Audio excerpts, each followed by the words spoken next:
Muy buena noche, hermanos y hermanas. Qué bueno poder compartir con ustedes nuevamente otro lunes más de escudriñar la palabra de Dios. Qué bueno volverlos a ver, qué bueno poder compartir con ustedes. Vamos a estar hablando, hermanos, de 3 puntos más en esta noche. Estamos hablando de las mentiras del mundo religioso, como ustedes saben, de las mentiras que se hablan alrededor de las escrituras y sobre las escrituras.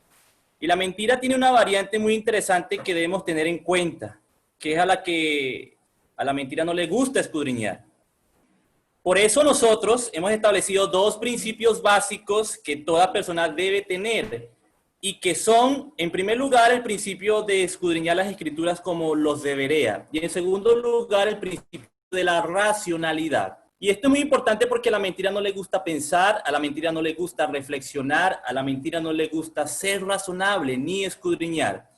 Y eso es porque la mentira es un flujo mental, como lo mencionábamos en la primera lección. Porque a la mente le toca trabajar a la hora de pensar y le toca razonar, le toca esforzarse. Y nosotros, gracias a Dios, somos totalmente todo lo contrario. Nos encanta pensar, nos encanta y nos gusta escudriñar. Somos esforzados en el estudio de la palabra de Dios. Y por eso entonces continuamos con la cuarta parte, la cuarta clase de las mentiras populares, mentiras favoritas del mundo moderno religioso. Un mundo religioso que nos rodea y que muchas veces, si nos descuidamos, inclusive puede contagiarnos con su mentira. Por eso es necesario escudriñar y escarbar para poder reconocer la verdad. Hay un dicho, la verdad no teme ser examinada. Acerca de la mentira, Jesús dijo en Juan 8:44 que Satanás es padre de la mentira y por eso debemos tener mucho cuidado con la mentira y con todo lo incorrecto y con todo aquello que pueda venir de parte de la mentira, lo malo. Todo esto, lo malo, la mentira, todo lo que no le agrada a Dios, tiene una variante interesante y es que lo aprendemos rápidamente porque lo malo es muy común. Pero gracias a Dios que a través de saber cuál es la voluntad de Dios podemos escapar de lo que no es correcto. Podemos escapar de la mentira y de lo malo, de lo que a Dios no le agrada. Y en ese sentido, como decíamos, compartimos hoy 3 mentiras más. ¿Cuáles son algunas de las favoritas en el mundo moderno, hermanos? Aparte de las que hemos comentado. Comencemos con la primera de esta noche, la número 13 de todo lo que hemos venido hablando. ¿Cuál será? ¿Cuál se le viene a la mente? Es una muy común. Usted seguramente la ha escuchado y es esta. La palabra de Dios no es para contender. Estoy seguro que usted ha escuchado esto. Ya que esta es la que le sacan a usted cuando no quieren seguir charlando y platicando con usted. Cuando quieren escabullirse y dejar la conversación. ¿Qué le dicen? Esto es que la palabra de Dios no es para contender, le dicen. Y esto es porque no les gusta analizar, no les gusta reflexionar, no les gusta indagar, no les gusta probar la verdad, ¿no? Esto es porque no quieren confirmar cómo los debería, si las cosas son así o no son así. Esta es una justificación para irse, para salir corriendo. Esto es interesante, ¿no? La palabra contender es una palabra que significa lidiar, disputar, debatir, altercar, discutir, contraponer opiniones. Al mundo religioso moderno no le gusta esto. No le gusta discutir sobre la palabra de Dios. No le gusta indagar en la palabra de Dios. No le gusta lidiar con la palabra de Dios. No le gusta tampoco discutir y lidiar con las filosofías y pensamientos para determinar una verdad o tener como resultado conclusivo una verdad razonable como uno de nuestros principios. No le gusta examinar la supuesta verdad subjetiva para revelar la verdadera verdad, la objetiva. Y te dicen, es que la palabra de Dios no es para discutir, para contender, para debatir, para disputar. Pero ¿qué mandaron a hacer los apóstoles? Veamos lo que dice Judas en su capítulo 1, versículo 3. Amados, dice Judas, por la gran solicitud que tenía de escribirlos acerca de nuestra común salvación, me ha sido necesario escribiros exhortándoos que contendáis ardientemente por la fe que ha sido una vez dada a los santos. La verdad es que es interesante, hermanos, cuando le dicen a uno que la palabra de Dios no es para contender como excusa para no hablar más. ¿Quién sabrá en qué escuela enseñaron a repetir esta frase? Porque una y otra vez nosotros, estoy seguro que usted, yo, lo hemos escuchado muchas veces y de muchas personas que forman parte de grupos religiosos, pero que no les gusta discernir y poner el sentido a lo que Dios ha revelado. Lo cierto es que en la escuela de los apóstoles del Señor, ellos no fueron enseñados, porque los apóstoles no enseñaron eso. Los apóstoles no enseñaron este punto que venimos hablando. Ni en la iglesia del Señor tampoco se enseñó, porque los apóstoles, ¿qué mandaron? Los apóstoles mandaron a hacer lo contrario a lo que estas personas dicen, como vemos allí en el libro de Judas. Los apóstoles dicen y dijeron, y esto es una característica interesante de todo lo que hemos venido hablando en estas 3 lecciones, 4 con la de hoy. Los apóstoles dijeron y dicen lo contrario a lo que el mundo religioso moderno siempre ha dicho y dice. Y es más, en este caso y en este punto, del que la palabra de Dios no es para contender, le agregan los apóstoles, en el caso de Judas, un plus. No solo dice defiendan la fe, no solo dice revisen, no solo dicen sigan con ese nombre en esa plataforma, escudriñando las escrituras, ¿verdad? No solamente dicen prepárense, no solamente dice analicen, no solamente dicen prueben la verdad, como en el caso de Apocalipsis, donde se probaron a quienes decían ser apóstoles. No solamente dicen contiendan, porque es lo que está mandando allí la palabra de Dios en Judas. Contiendan por la fe, discutan por la fe, sino que inclusive va más allá, le da un plus. Hágalo ardientemente, hágalo con pasión. Y esto es increíble, ¿no? Tremendo. Esto es tremendo. La palabra de Dios no es para contender. Totalmente falso. Entre nosotros, hermanos, es para precisamente eso la palabra de Dios revelada. Para revisarla, para discutirla, para hablarla, para probar si es verdad lo que se está diciendo. Porque entre nosotros, ¿quién está hablando? Otro hombre. Entre nosotros está hablando otro hombre. Y nosotros debemos determinar si esto es cierto o no. Para lo que no estamos para contender es para con lo que Dios dice. Y para lo que, con lo que vamos aprendiendo claramente que Dios manda en lo que ha revelado en sus patrones y en sus reglas.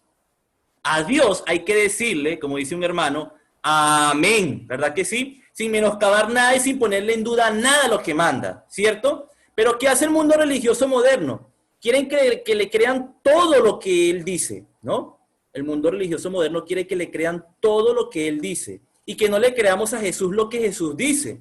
Por ejemplo, por poner un ejemplo súper rápido, Jesús dice, el que cree el evangelio y sea bautizado, ese será salvo. Así de claro, así de sencillo de entender, lo dice Jesús. Es muy claro, es evidente, evidentemente mandado, evidentemente sencillo de entender. Pero ¿qué dicen los religiosos modernos, la religión moderna? ¿Qué dicen? No, eso que Jesús dice, eso no importa. Es lo que digo yo. Eso que Jesús dice no es así. Y contradicen a Jesús y de paso no quieren ser probados. Gracias a Dios nuestra confianza está puesta en lo que Dios ha revelado y que cada uno de nosotros nos esforzamos cada día en investigar, e ir más allá, en aprender, en saber. Gracias a Dios que los primeros en discutir sobre nuestra fe y ponerla a prueba somos nosotros mismos. Y gracias a Dios que Dios dejó su palabra revelada para que podamos hacerlo. Sigamos haciendo esto entre nosotros, hermanos, y no pongamos nuestra confianza en los hombres, sino en lo que Dios dejó, reveló, que es su palabra bendita, las Escrituras. Entonces, entendiendo este punto, que es lo que dice el mundo religioso para salir del paso y no ser probados, avanzamos al siguiente punto de esta noche. Compartimos el segundo tema de esta lección. Y estoy más que seguro que el punto contrario, que usted ha escuchado también más de una vez las siguientes mentiras que vamos a comentar. La primera, se murió y se fue para el cielo. Y así, hermanos, así como está ahí escrito, ¿no? Con apóstrofe. O también, se murió y se fue para el infierno. Así con apóstrofe. Son maneras de hablar de las personas, ¿no? Y con todo el respeto, mis hermanos o personas que puedan estar escuchando esta transmisión o este video ya en grabado, para hablar de este punto es necesario, bueno, entender que quizá hayamos podido perder seres queridos en estos últimos días que han sido difíciles para muchos, sobre todo por la muerte de sus seres queridos. Y sabemos que es un tópico esto que se usa mucho en el mundo religioso y en el mundo también no religioso. Lo común, cuando la gente se muere, cuando una persona muere, es que la mandan ¿para dónde, hermanos? ¿Qué es lo que dicen? Para el cielo dicen, ¿o no? Esto más que todo, hermanos, porque en ningún funeral usted va a ver que digan del muerto que se fue para el infierno, ¿cierto? En ningún momento, nunca. Ahora, ¿cuál es el punto aquí? Que cuando alguien muere, lo coloquial, lo cultural, lo común es escuchar que el fallecido directamente se dice que va al cielo o que va al infierno. Es decir, que se va a las moradas eternas que Dios tiene preparadas. Y junto a esto que venimos comentando, también hay muchas cosas que hay alrededor de ella, de este punto, que van muy ligado a esto. Y es que ahora vemos a personas, a gente que sin morirse y que van al cielo y vuelven, según, ¿no? O que van al infierno, van, se echan un paseo como si fuera un full day, ¿no? Como si fuera un full day. Van, ven lo que hay allá, inclusive hablan con personas según, ¿no? Según, ¿no? Y traen mensajes del más allá, de esos lugares, del cielo y del infierno. Según. Hay gente que va y viene, según. Y se echan esos viajes del plano terrenal a esos lugares espirituales. Según. Que quién sabe, hermanos, ¿no? Que se meterán para echarse esos viajes. Pero afirman que se echan esos viajes increíbles. Seguramente usted ha escuchado esto que venimos comentando. O le han comentado algo que va muy ligado a esto, a estas posiciones que venimos hablando. Pero ¿qué ha declarado Dios en su palabra? ¿Qué enseña nuestro Dios en todo el panorama bíblico, que es lo más importante? ¿Qué enseñó el Señor Jesús acerca de esto, de los que mueren? ¿Qué sucede con los muertos? ¿Para dónde se van? Veamos como primer ejemplo un texto del Antiguo Testamento. Esto lo encontramos en Eclesiastés capítulo 9, versículo 10. Todo lo que te viniere a la mano para hacer, hazlo según tus fuerzas, porque en el Seol, a donde vas, no hay obra ni trabajo. Y esto es interesante. ¿Para dónde va el hombre? Según Eclesiastés 9:10, para el Seol. ¿Y qué es el Seol? Esto es interesante porque desde la antigüedad, hermanos, y amigo que nos está escuchando, desde la antigüedad se tenía la creencia de que así como existe un lugar de los cuerpos sin espíritu, que es el cementerio, también estaba el lugar donde se iban los espíritus sin cuerpo. ¿Y era qué? Eso que estamos leyendo allí, el Seol, o lo más conocido como el Hades. Es lo mismo, Seol en hebreo, en griego Hades. Y es que el mismo Señor Jesús enseñó sobre este lugar cuando enseñaba acerca de dos hombres que habían muerto. Seguramente usted se sabe de memoria esta historia, la historia del rico y Lázaro. Y cuando el Señor Jesús hablaba, quienes lo escuchaban, para ellos, esto era algo que ellos conocían, este término. Sobre todo los griegos, que definían muy bien ese tema del Hades, y que precisamente como el Señor Jesús lo enseñó y explicó, era, y como se explica en rasgos generales, sin acudir a algunos rasgos específicos, ¿no? La filosofía griega. ¿Qué dijo Jesús? Bueno, eso lo encontramos en Lucas 16, versículos 19 y 20. Había un hombre rico que se vestía de púrpura y de lino fino, y hacía cada día banquete con esplendidez. Había también un mendigo llamado Lázaro, que estaba echado a la puerta de aquel, lleno de llagas. Una historia que seguramente todos conocemos. Teniendo en cuenta que el punto que quiero que vayamos es que tenemos a dos hombres y, según la historia, los dos mueren. A los dos les toca enfrentarse con lo que viene después de la muerte, con la realidad después de la muerte. Seguimos leyendo allí los versículos 22 y 23. Aconteció que murió el mendigo y fue llevado por los ángeles al seno de Abraham. Y murió también el rico y fue sepultado. Y en el Hades alzó sus ojos, estando en tormentos, y vio de lejos a Abraham y a Lázaro en su seno. El rico murió. Lázaro murió. ¿Y a dónde fueron? Al Sheol, al Hades. Pero uno en un lugar diferente que el otro, ¿no? Dentro del Hades.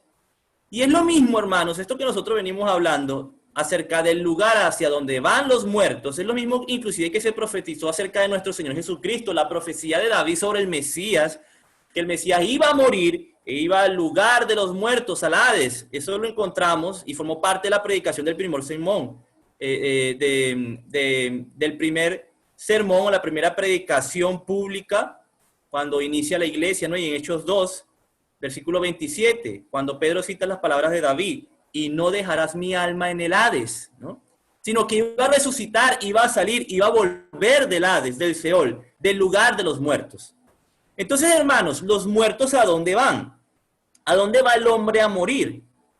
¿A dónde fue Lázaro al morir? ¿A dónde fue este hombre rico al morir? Al Hades. Y esto es una verdad evidente, hermanos, en todo el panorama bíblico, como vimos desde el Antiguo Testamento, de que hay un lugar intermedio entre la muerte y el resultado final de lo que Dios promete, que es una vida eterna con Él, o una vida eterna apartados de Él, ¿no? Entre eso hay un lugar intermedio. Y es que este tema del Hades es como cuando a alguien lo detienen por un delito que cometió. Lo esposan, lo meten en una celda tipo sala de espera, ¿no? Con otros también que están esperando de un juicio o de una decisión de una autoridad mientras le dictan una condena. Mientras se emite un juicio, mientras determinan si es inocente o es culpable. Está en un lugar temporal, pero ese lugar en el que está, a pesar de que no puede salir, está detenido, a pesar de que quizá tenga ciertas prohibiciones, no es la cárcel, es un lugar temporal intermedio mientras le hacen un juicio. Está detenido allí, pero aún no lo han enviado a la cárcel, a una cárcel. ¿Cuándo lo envían a la cárcel? ¿O cuándo sale en libertad? Cuando se emita un juicio, cuando lo juzguen. Y así sucede igual con el tema del Hades. Es un estado intermedio. Y bueno, hermanos, a pesar de que Dios nos dice que vamos a un lugar intermedio que Él ha dispuesto y establecido, ¿qué pasa con ese tema del cielo y del infierno, no? Que va orientado también el punto.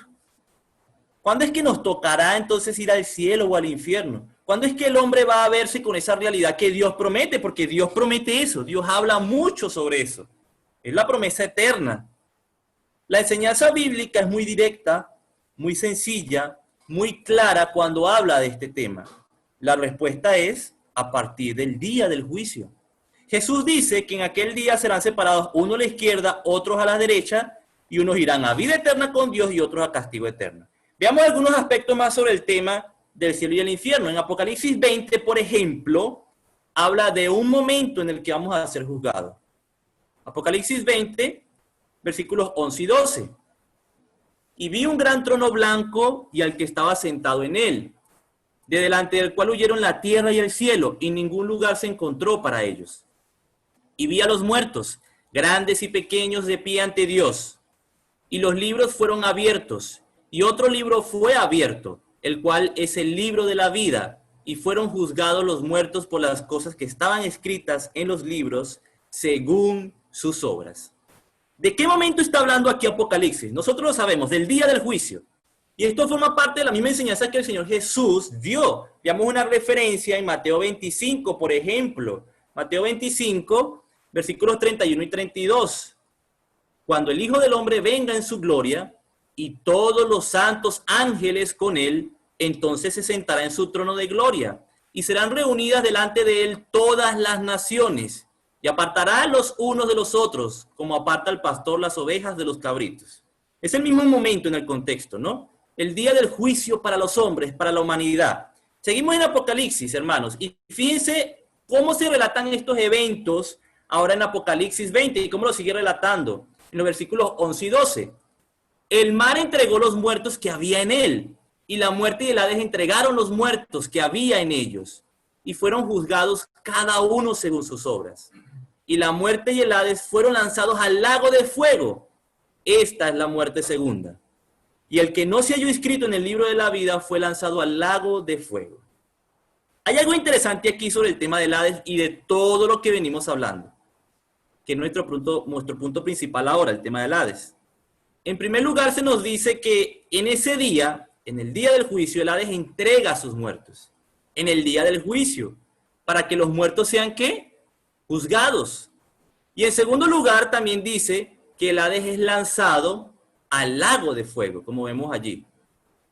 Y lo interesante es que entonces, según el plan de Dios revelado, podemos preguntarnos, ¿cuándo entonces, según el plan de Dios, es que vamos al cielo o al infierno? La respuesta es, como la decíamos, en el día del juicio. Después del juicio es que se echa al ladrón en la cárcel, no antes. En el día del juicio es que nos encontraremos con esta realidad y verdad. Cuando también el Hades, como vemos allí, se ha echado en el infierno. ¿Por qué? Porque ya el Hades no será necesario. Ya es el día del juicio, ya no se necesita más para nada, porque esta naturaleza pasa en el día del juicio según lo que aprendemos, según lo que enseña segunda de Pedro. Porque ya todos están siendo juzgados y no va a ser usado más el Hades. Ya no se necesita, ya no tendrá uso. Cada quien está recibiendo su paga y se culmina esta naturaleza terrenal en el día del juicio. Y con esto, hermanos, podríamos ciertamente hacernos infinidades de preguntas y cuestionamientos. Por ejemplo, una de ellas, ¿será entonces que esto quiere decir que aún no hay nadie en el infierno? Bueno, hermanos, esa es una pregunta que quizá usted podría responder con la inferencia necesaria que a veces resulta de toda la evidencia bíblica que uno estudia sobre un tema, ¿cierto? Y fíjese, en algo interesante sobre esto, y hablando sobre esa pregunta, nosotros nos damos cuenta que Dios nos revela que ni siquiera Satanás y sus ángeles han sido echados aún en el infierno, a pesar de que el infierno fue creado para ellos. Porque el diablo y sus ángeles serán echados en ese lugar, fue preparado para ellos, Dios los dispuso para ellos. ¿Cuándo? Bueno, si nosotros estamos allí en Apocalipsis 20 y usted el versículo 10, nosotros vemos que ahí se menciona a ellos. Y vemos entonces que es cuando, a partir del día del juicio. Acompañemos esto que venimos diciendo con lo que dice Judas. Judas 6. Y a los ángeles que no guardaron su dignidad, sino que abandonaron su propia morada, los ha guardado bajo oscuridad en prisiones eternas. ¿Para cuándo? Para el juicio del gran día. Ellos están guardados en prisiones para el día del gran juicio. Mateo 25, hermanos, nos sirve para alimentar este tema al respecto. Mateo 25, versículos 34 y 33, sigue diciendo, añadiendo lo que hemos leído de Mateo 25. Y pondrá las ovejas a su derecha y a los cabritos a su izquierda. Entonces el rey dirá a los de su derecha, venid, benditos de mi Padre, heredad el reino preparado para vosotros desde la fundación del mundo. A los de la derecha, heredad el reino de los cielos, les dice.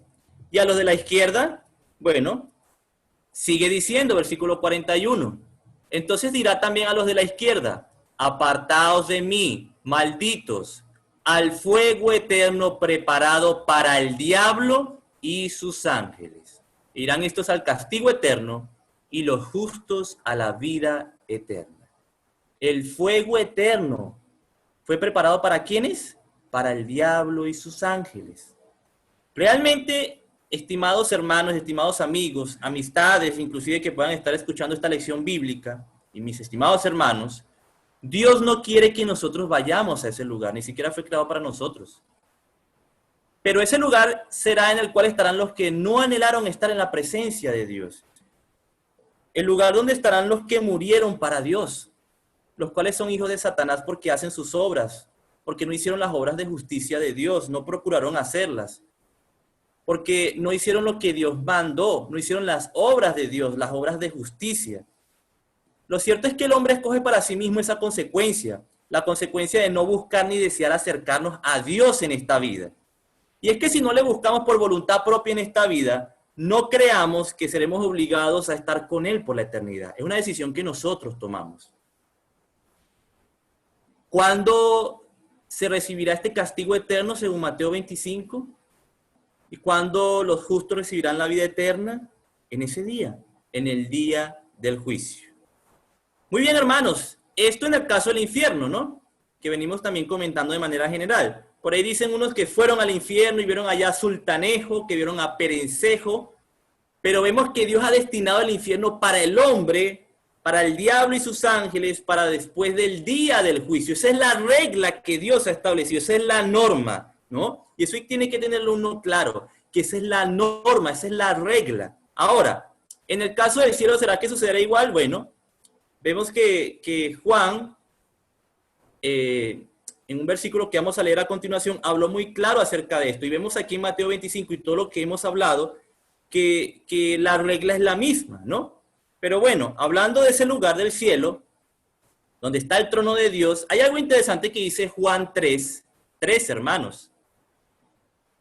Dice, nadie subió al cielo, sino el que descendió del cielo, el Hijo del Hombre que está en el cielo. El que está en el cielo, hermano, hermana, es el único que así como ha bajado de allá, es el único que ha ido allá, que ha subido allá. Eso lo dice Juan. ¿Por qué? Porque nadie puede subir por sus propias capacidades y voluntad al cielo. Nadie tiene esa potestad que tiene nuestro Señor de entrar al cielo así directamente. Nadie tiene ni esa capacidad, ni ese poder, ni esa autoridad. Más bien al contrario. El Señor Jesús bajó del cielo para ofrecerse como Cordero perfecto y sin mancha, como sabemos, precisamente para permitirnos algún día entrar al cielo. ¿Y cuándo será eso? Bueno, como lo hemos visto, la regla que dice que es a partir del día del juicio. Entonces, hemos comentado que en el plan de Dios para con el hombre hay un estado intermedio, que nadie directamente se va al cielo ni al infierno, que hay un estado intermedio entre esta vida y el cielo o el infierno. Y ese estado intermedio es el Hades, el Seol, como el mismo Señor Jesús lo enseñó en la historia del rico y Lázaro. Y en este sentido, hermanos, antes de pasar al siguiente y último punto, es menester hacer un paréntesis para comentar algo muy importante, algo como un extra rápidamente sobre este tema. Y es sobre la creencia y doctrina bautista sobre este tema. Ellos creen que el Hades ya no está en vigencia. Ellos afirman que el Hades sí existía, pero hasta un momento determinado. ¿Hasta qué momento determinado? Hasta el momento que Cristo fue allá y que, según ellos, supuestamente ellos, que en ese momento, cuando fue, sacó a todos los muertos y ahora todo aquel que se muere, según la doctrina bautista, se va directamente al cielo o al infierno. Que Cristo dio una entrada directa al cielo e infierno quitando el estado intermedio del Hades cuando Él murió. Y ellos se basan para decir que ahora vamos directamente al cielo o al infierno en base a lo que Pablo dice en Filipenses 1:23, donde Pablo dice, haciendo una comparación entre morir y seguir viviendo, dice lo siguiente, lo cito textualmente, porque de ambas cosas estoy puesto en estrecho, teniendo deseo de partir y estar con Cristo, lo cual es muchísimo mejor. La doctrina bautista, ¿qué le dice? ¿O qué dice? Ellos dicen, Pablo dice ahí que si moría se iba con Cristo. ¿Y dónde está Cristo? Le preguntan. La respuesta es muy sencilla, ¿cierto? En el cielo, a la diestra del Padre. Entonces, por eso al morir, los que nos vamos con Dios nos vamos directamente al cielo y no al Hades, dice la doctrina bautista. Pero ¿cómo sabemos que esto no es así? Por lo que ya hemos visto, por lo que sabemos ya y por lo que hemos analizado de cómo y de cuál es la regla general, de que según todo el plan y panorama bíblico de la palabra de Dios, Dios mismo nos enseña que el Hades termina su funcionamiento ¿cuándo? Según Apocalipsis, en el día del juicio. Y en el día del juicio es que esto va a suceder, ¿no? Es que la regla termina. El día del juicio, como sabemos, no ha llegado. Por lo tanto, el Hades aún está en funcionamiento. Y eso lo dijo Judas, lo leíamos, que esos ángeles que pecaron estaban guardados inclusive en prisiones de oscuridad para el día del juicio, esperando el día del juicio. Y el día del juicio, evidentemente, ¿cierto?, no ha llegado. La regla se sigue cumpliendo según Apocalipsis.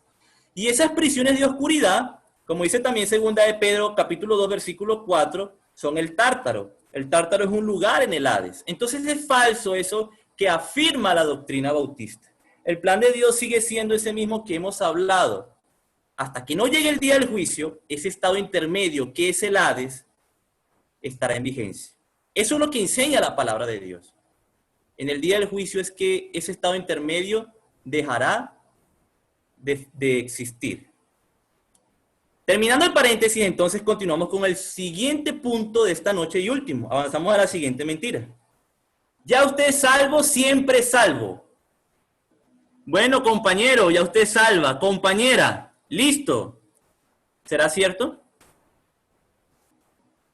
Veamos algunos versículos bíblicos de la palabra de Dios que podemos comentar junto a este punto. Por ejemplo, Gálatas 1. En el versículo 6, Pablo dice, estoy maravillado de que tan pronto os hayáis alejado del que os llamó por la gracia de Cristo para seguir un evangelio diferente. Pablo le dice esto a los Gálatas.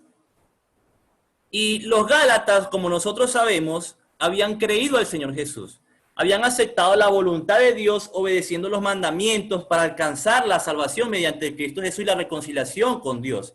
Ellos inclusive se habían convertido en hijos de Dios, Gálatas 3, 26 al 27, ¿cierto? Se habían convertido en beneficiarios de la gracia, de la bondad, de la misericordia de Dios, pero, siempre hay un pero, se pusieron a seguir un evangelio diferente, enseñanzas diferentes a lo que Cristo dejó por medio de los apóstoles.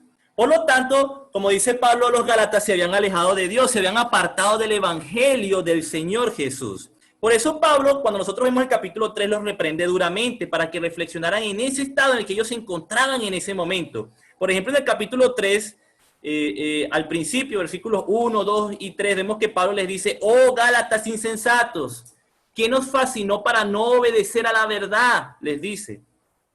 ¿Tan necios sois? Les pregunta. Habiendo comenzado por el Espíritu, ¿ahora vais a acabar por la carne? Los Gálatas se habían alejado de la verdad, habían dejado de obedecer a la verdad.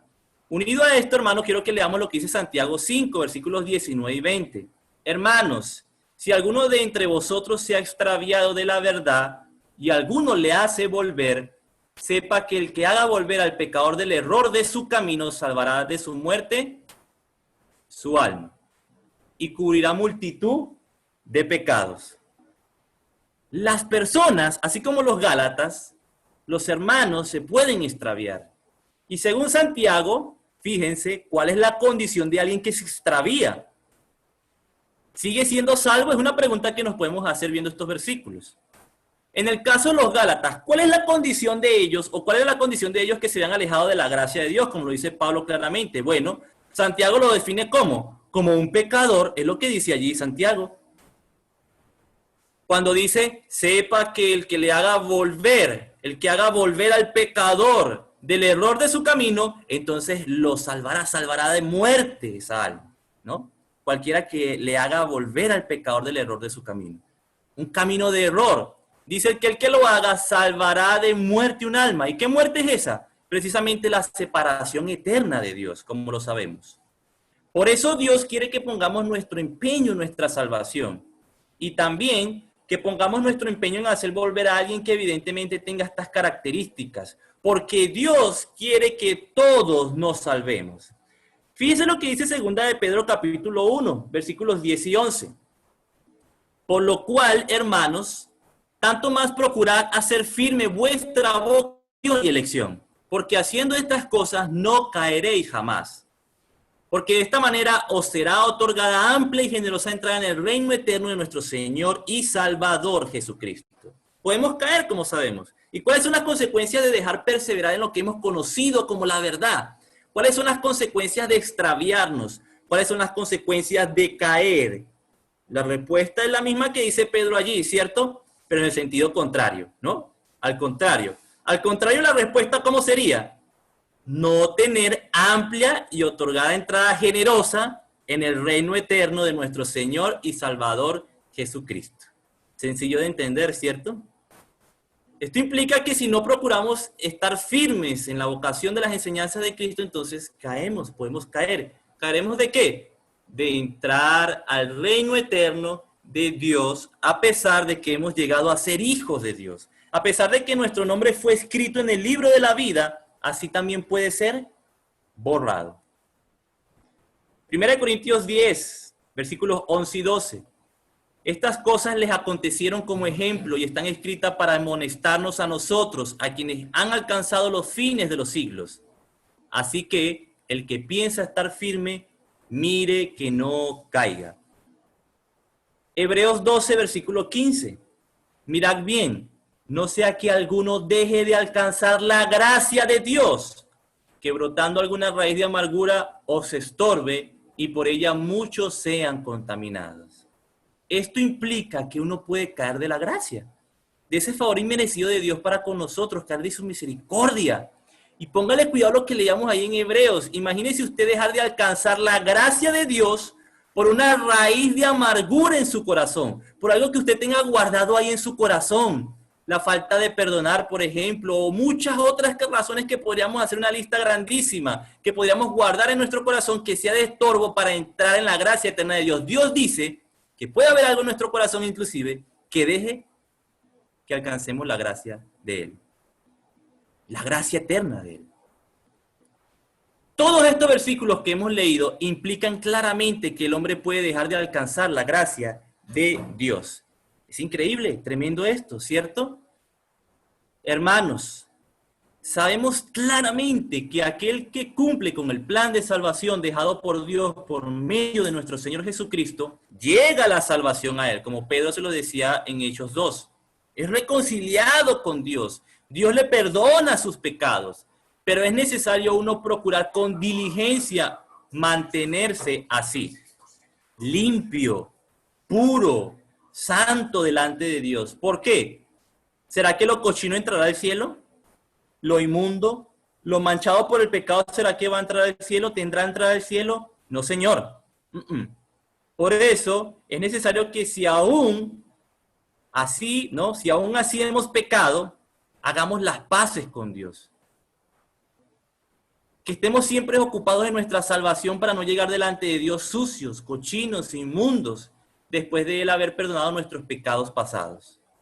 Sabemos claramente que es necesario perseverar en el Señor, como dice 2 de Juan, versículos 8 y 9. Cito: mirad por vosotros mismos, para que no perdáis el fruto de vuestro trabajo, sino que recibáis galardón completo.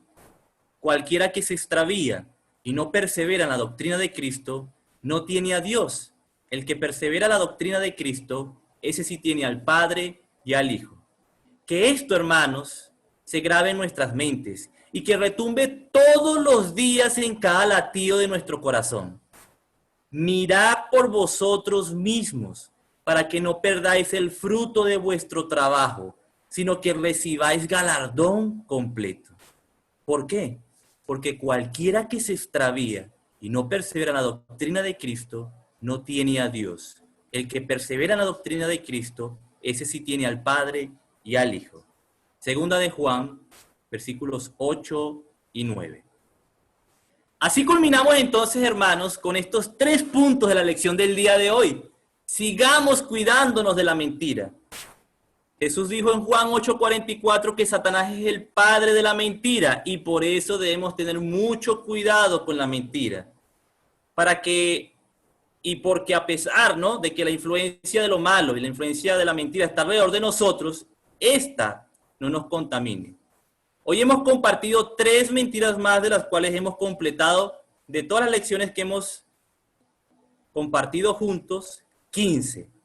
Qué bueno, estimados hermanos, el poder haber compartido hoy también nuevamente con ustedes acerca de lo más importante, hablar de la palabra de Dios. Muchas gracias por compartirlo conmigo, con ustedes, el hermano Mitchell.